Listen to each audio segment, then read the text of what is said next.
Hello everyone, मैं रौनक कुमार एक बार फिर से आप सभी का स्वागत करता हूं आपके अपने ही चैनल फर्स्ट डीमैट में। फ्रेंड्स, आज के इस वीडियो में हम लोग जानने वाले हैं एक नए स्टॉक के बारे में, जिसके अंदर में अभी कुछ दिनों में काफी अच्छी तेजी देखी गई है। और भी अपॉर्चुनिटीज हैं इस स्टॉक के अंदर में कि और भी ये आपको रिटर्न्स निकाल के दे सकता है। बेसिकली देखिए, अभी सेक्टर वाइज स्टॉक्स को पिक करना जरूरी है, बिकॉज अभी आपको पता है कि मानसून का समय आ रहा है। और यहाँ पर पे एग्रीकल्चर से रिलेटेड जो सेक्टर्स है, जो स्टॉक्स है, वो काफी अच्छे परफॉर्म किए हैं प्रीवियस वीक के अंदर में। ठीक है, लास्ट कुछ डेज में तो अभी यहाँ पर पे कुछ स्टॉक्स के अंदर में ब्रेकआउट्स वगैरह आए हैं, तो उसी के ऊपर मैं आज आप लोगों को एक स्टॉक के बारे में यहाँ बताना चाहूंगा, जिस स्टॉक का नाम है एनएफएल, नेशनल फर्टिलाइजर लिमिटेड। ठीक है, तो नेशनल फर्टिलाइजर लिमिटेड ये जो स्टॉक है, इसका आप यहाँ पर पे स्क्रीन पे आप यहाँ पे चार्ट आप देख सकते हैं।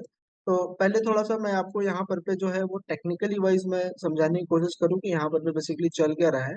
तो स्टॉक के अंदर में अगर आप देखोगे गाइस, तो काफी अच्छा यहाँ पर पे आपको ये जो प्राइस एक्शन है, ये स्टॉक फॉलो करता हुआ ये दिख रहा है। अच्छा खासा एक अप ट्रेंड के अंदर में ये स्टॉक जो है, ये मूवमेंट कुछ इस तरीके से ये कर रहा है अभी फिलहाल, है ना।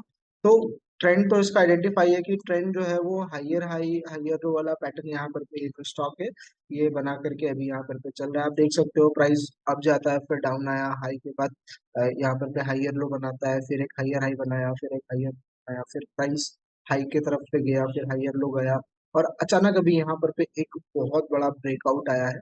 तो इन्हीं सब चीजों को आज हम थोड़ा सा डिस्कस हम लोग करेंगे। तो टेक्निकली पहले समझेंगे, फिर इसका फंडामेंटल समझेंगे, और इन फ्यूचर ये जो स्टॉक है कहाँ तक के लिए टारगेट दे सकता है, कितनी अपॉर्चुनिटीज है इसके अंदर में, तो वो सारी चीजों को भी ले हम लोग आज इसमें डिस्कस करेंगे। बेसिकली अगर आप देखोगे तो एनएफएल ये लास्ट अभी आपका कल फ्राइडे को 141, ठीक 141 रुपये पे आकर के ये स्टॉक जो है ये बंद हुआ है। अगर आप देखोगे तो यहाँ से पहले भी आपका यहाँ पर पे एक प्रीवियस सपोर्ट लेवल था। तो जब लास्ट टाइम मेरा यहाँ पर पे जब ये वाला जब रेजिस्टेंस ब्रेकआउट हुआ था, चलिए इसको प्रॉपर पर इस तरीके से ड्रॉ कर लेते हैं।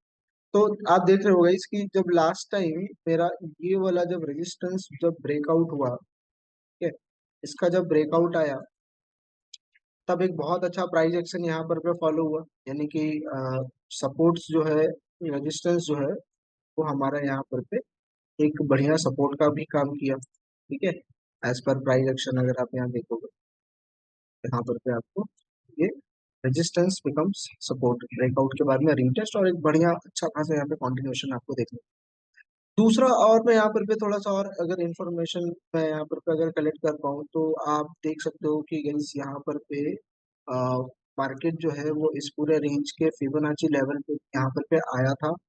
करेक्ट 61, जो हमारा जो गोल्डन रेशियो रहता है 61.80, 50 का जो रेशियो रहता है, वहां तक प्राइस आया, और उसके ऊपर फिर 38 के पास में कॉन्सोलिडेट करता हुआ ये ब्रेकआउट करके ऊपर की तरफ में निकला। ठीक है, तो प्राइस एक्शन इसका अच्छे से समझ में आ रहा है। और देखो, आपको पता है कि प्राइस एक्शन के अंदर में जब भी कोई हाई ब्रेकआउट लेता है, जैसे कि अभी ये वाला हाई का क्या हुआ है, ब्रेकआउट आया है, तो डेट मीन्स कि ये वाला जो मेरा हाई था, ये बेसिकली क्या था, हमारा एक रेजिस्टेंस था। तो रेजिस्टेंस का अभी जस्ट एक ब्रेकआउट आया है, जैसे कि यहाँ पर भी आप देख सकते हो लास्ट टाइम यहाँ पे भी रेजिस्टेंस का ब्रेकआउट आया था।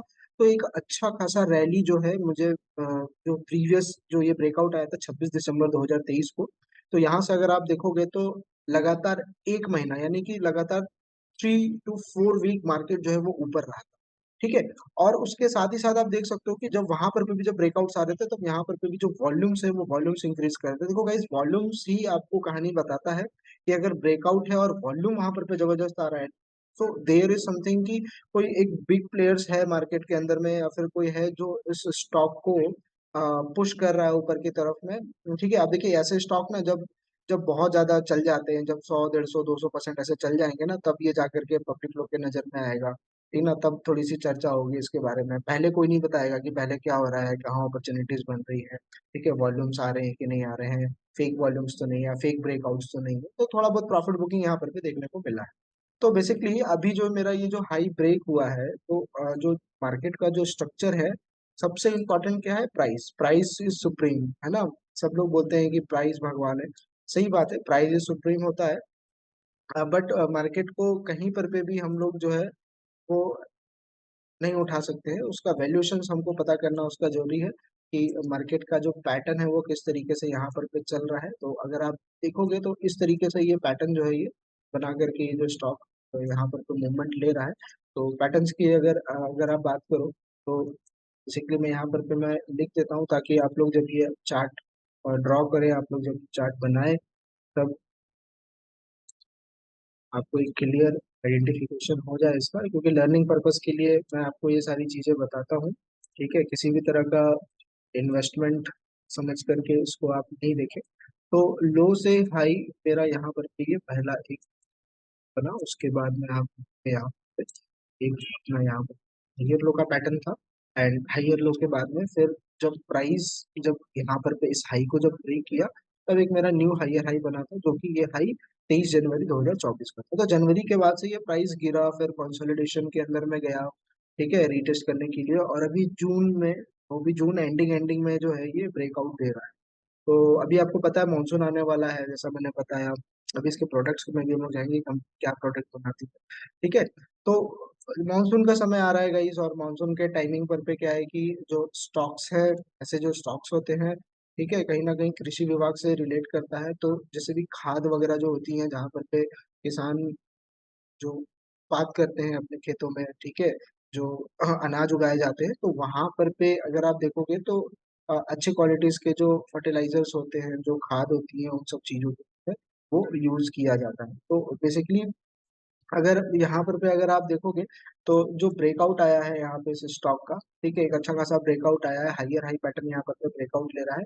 तो अगर मैं इसके टारगेट्स की अगर मैं यहाँ पर पे अगर थोड़ा सा बात करूँ कि कितना टारगेट इसके अंदर में जो है वो हमको मिल सकता है आने वाले मतलब शॉर्ट टर्म, देखो एज ए स्विंग सेटअप मैं आपको यहाँ पे समझाने की कोशिश कर रहा हूँ। किसी तरह का यहाँ पे इंट्राडे या फिर वो वाला सिस्टम नहीं है, ठीक है। तो बेसिकली अगर मैं देखूं तो ये स्टॉक के अंदर में अभी ब्रेकआउट पॉइंट के बाद में अभी पोटेंशियल मुझे कहाँ तक दिख रहा है कि ये कहाँ तक ये जो स्टॉक है वो सरवाइव कर सकता है, या फिर कहाँ तक के लिए टारगेट लेने जा सकता है। तो ऊपर की तरफ में आप देखोगे तो 176 या 175 तक का आप लेवल यहाँ पर पे लेकर के चल सकते हैं कि वहां तक के लिए तो ये स्टॉक अभी एक बार को नहीं रुकेगा इधर, तो इसको एक बार जाने का ही है, क्योंकि जिस तरह का कैलकुलेशन निकल करके आ रहा है यहाँ पे इस डेप्थ का ब्रेकआउट के बाद में इसके ऊपर, तो ऑलमोस्ट मैं अगर यहाँ पर देखूँ तो अगर ये स्टॉक इस लेवल को रीटेस्ट करने के लिए आता है, यानी कि 129 130 रुपए के लेवल पे अगर आपको ये भाव मिले तो आपके लिए एक अच्छा सौदा होगा। और वहां से अगर 175 रुपए तक के लिए भी अगर आप जा रहे हो तो 35-36% तक का रिटर्न आपको यहाँ पर पे आपको शॉर्ट टर्म के अंदर में महीने भर के अंदर में आपको और देखने को इस स्टॉक के अंदर में मिल सकता है।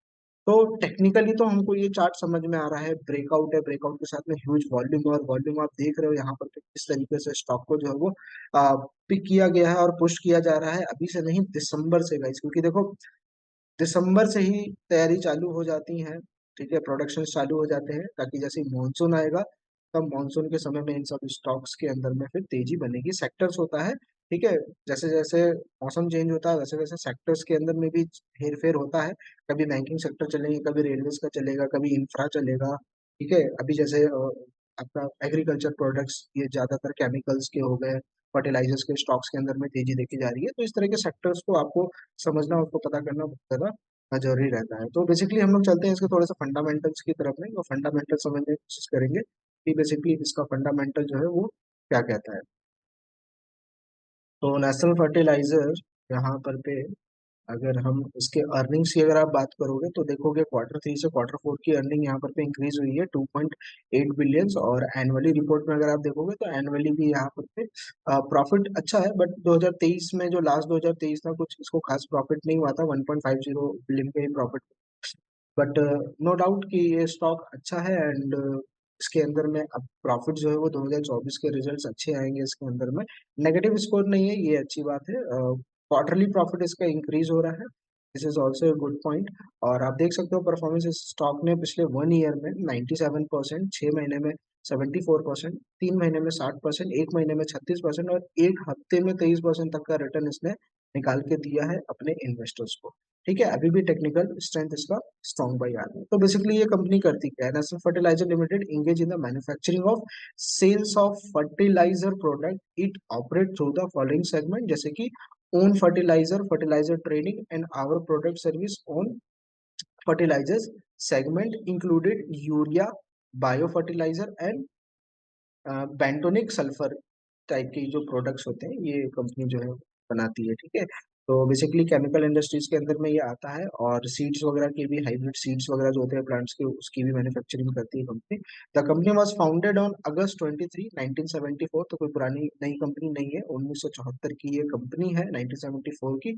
और इस कंपनी का जो हेडक्वार्टर है वो नोएडा में है। ठीक है, सो बेसिकली अभी हम लोग इसके वेबसाइट पे चलते हैं, और वेबसाइट में चलने के बाद में हम लोगों ने यहाँ पर के इसका वेबसाइट ओपन किया, एनएफएल।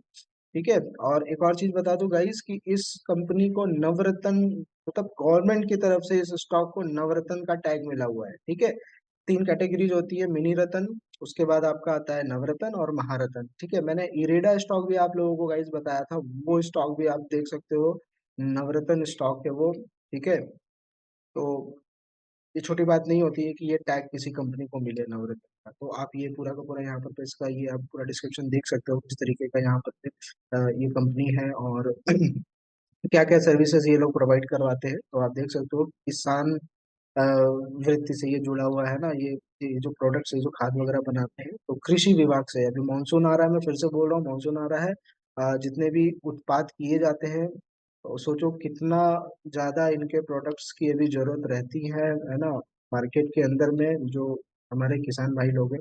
ठीक है, अगर आप देखोगे तो नीम कोटेड यूरिया, बायोटेक्निक सल्फर, यहाँ पर पे किसान बीपीए, किसान एमओपी, इस तरह के इनके ये प्रोडक्ट्स हैं, प्लांट्स को दिया जाता है, ताकि अच्छा उत्पाद जो है वो हो सके। ठीक है, ग्राउंड पे। तो बेसिकली आपको समझ में आ गया होगा कि स्टॉक का अभी क्या है। ठीक है, और शॉर्ट टर्म के अंदर हम क्यों यहाँ पर पे इसके अंदर में एक अपॉर्चुनिटी देख रहे हैं, और डेफिनेटली इसके अंदर में जिस तरीके की एक्टिविटीज अभी देखने को मिल रही है, मुझे लगता है कि बहुत जल्द इसके अंदर में आपको एक और बड़ी तेजी देखने को मिल सकती है। ठीक है, अब यहाँ पर पे हम लोग बेसिकली थोड़ा सा आपको यहाँ पर पे इसके फंडामेंटल्स को हम लोग थोड़ा सा अगर हम देखेंगे, तो फंडामेंटल्स के अंदर में बेसिकली पहले हमें यहाँ पर पे स्क्रीनर पे आना पड़ेगा, और ये समझना पड़ेगा कि कंपनी के पास में शेयर होल्डिंग्स किस किस तरीके से यहाँ पर पे बन रही है। तो एनएफएल पर पे देखिए, और यहाँ पर फंडामेंटल्स इसका अगर मैं आपको दिखाऊं, तो मार्केट कैप की अगर मैं बात करूं, तो यहाँ पे 6,917 करोड़ का मार्केट कैप है, स्टॉक का P46 चल रहा है। ठीक है,